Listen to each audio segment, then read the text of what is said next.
Hi guys, it's Mary. Okay, so I'm going to go ahead and show you how to do a proper squat, and I'm going to show you the different variations for people who maybe have some injuries, bad knees, you name it. And so the most important thing about a squat is that you do the form correctly. If you're doing a squat incorrectly, you could hurt yourself and you also won't get as big a benefit. So let me show you.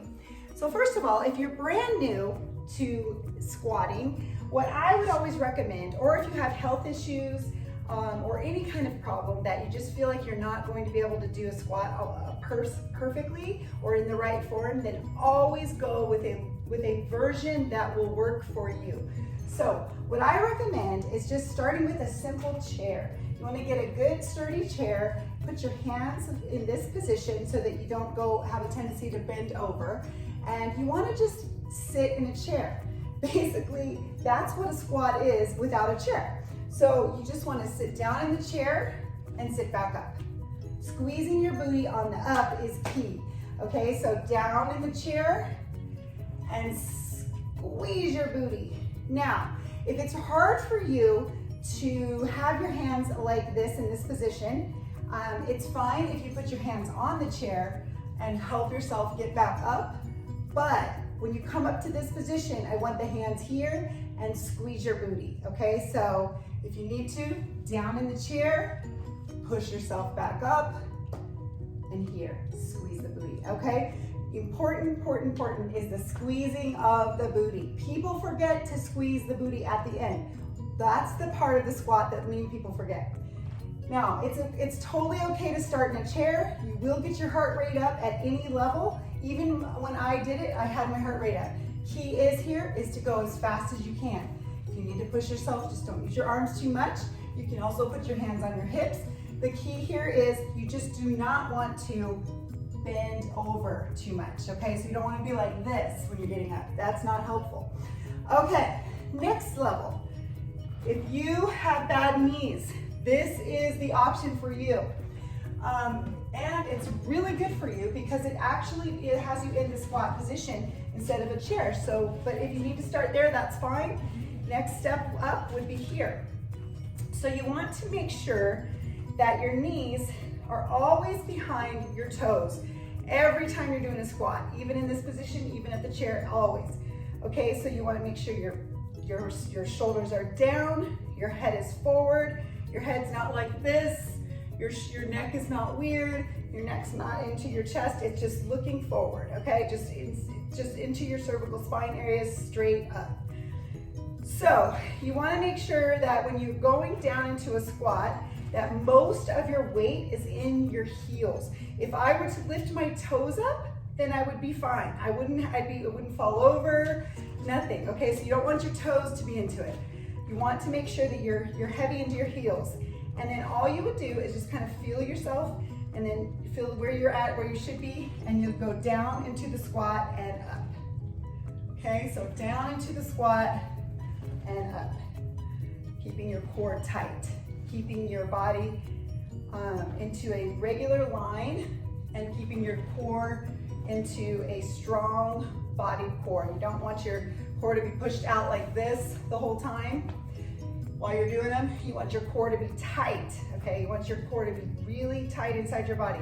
So you want to go down, and when you come back up, squeeze the booty. That's the key, squeezing that booty. Okay, and so that's how you do it on a ball.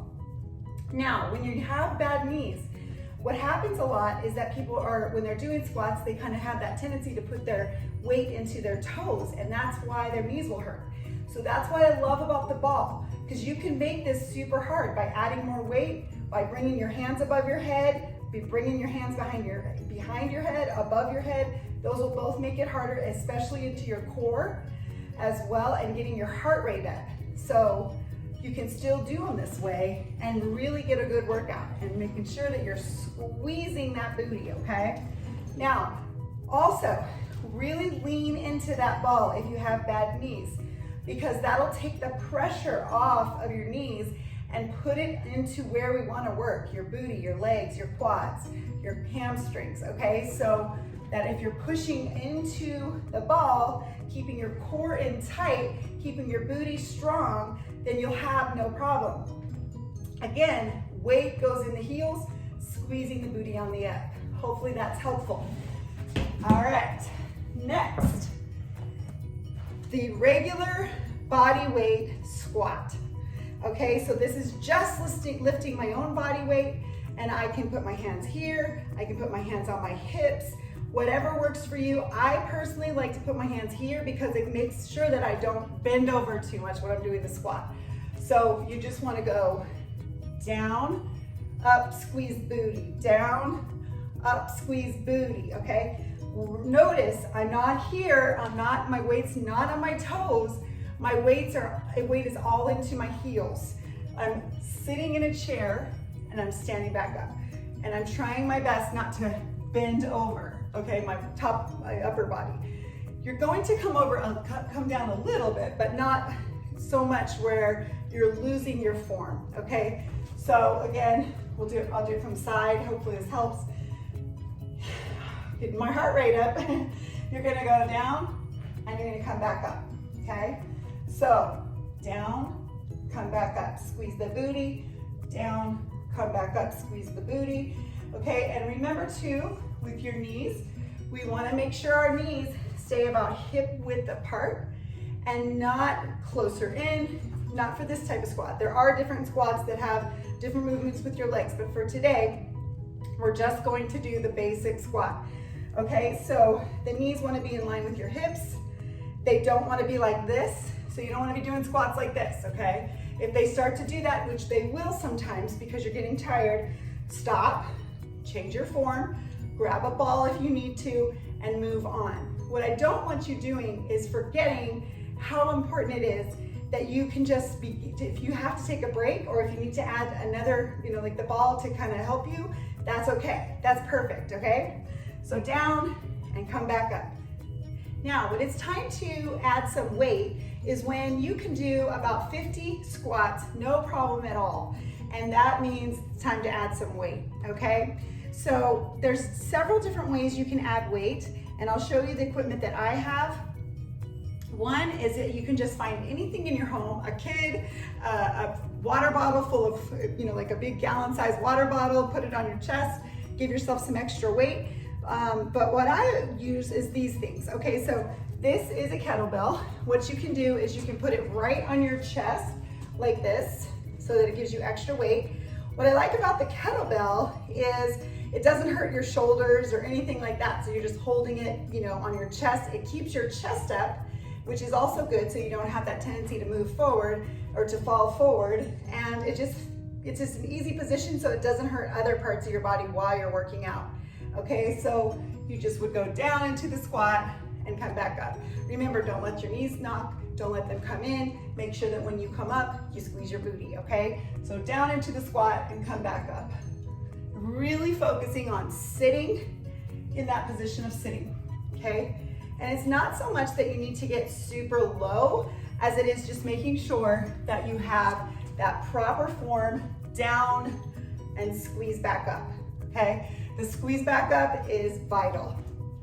The other way you can do it is by taking some weights. You could either hold them like this and go down, okay? Or you could hold them like this, just kind of dug into your chest, like this position, and go back down. Or you can put them on your shoulders and hold them and go back down. Personally, I can't stand that. I don't like anything on top of my shoulders much, and especially the weights, they bother me. So if I'm gonna do that, I will have a tendency to use this body bar, which is just a weighted body bar. And I also like it because my arms will be out to the side, so it really helps me to stay up in position. Okay, so you can use one of these. These are also really good for a balance tool. If you're in between the chair the ball and you kind of want to start learning to stand up, you can find anything that you can hold, like a broomstick, something like that, or one of these, and you can do your squat like this to kind of help yourself get into good positioning. But this is a great one of these little weighted bars. But my most favorite way to add weight for my squats or any lower body move is one of these. And it's a sandbag that goes right around your shoulders. I think I got it off of Power Systems, but you can probably find it on Amazon nowadays. But what I love about it is you can hold it. It doesn't hurt your back. It doesn't hurt your shoulders. And it just kind of sits there. This one's a 20-pounder, so it's pretty heavy and it's pretty good. You can get lighter ones. But basically you just would go down into your squat and come back up and squeeze. Okay, so this just helps you stay up in proper form. And there you go. So that is how you do proper form for squats.